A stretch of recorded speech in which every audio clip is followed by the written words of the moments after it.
பேசிக்கிட்டு தெரியுமா?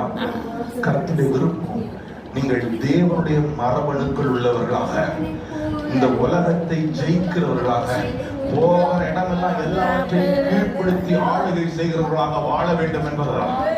That is not possible if you are living a carnal life.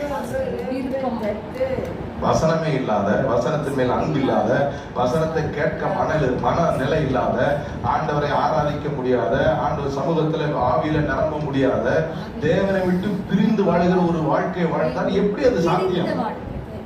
எப்படி சாத்தியம்? How is it possible?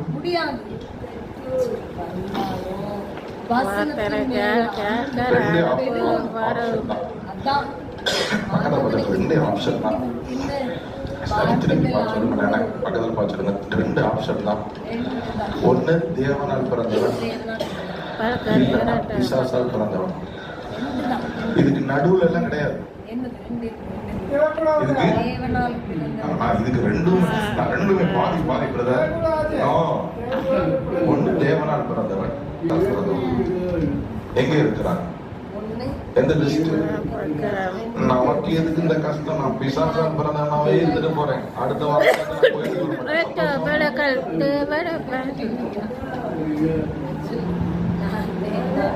நான் தேவனால் பிறந்தவனாய் வாழ செய்ய வேண்டும். நான் தேவனால் பிறந்தவனாய் வாழ விரும்புகிறேன். நான் என்ன செய்ய வேண்டும்? இந்த வசனத்தின் மேல ஆசை வரமாட்டேங்குது. உபதேசத்தை கேட்க மனசு வரமாட்டேங்குது. நான் என்ன செய்ய வேண்டும்? நீங்கள் அவரை அறிய வேண்டும், அவரை அறிக்கை செய்ய வேண்டாம். ரோமர் 10வது அதிகாரம், ரோமன்ஸ் சாப்டர் 10 8 வாசிக்கிறேன்.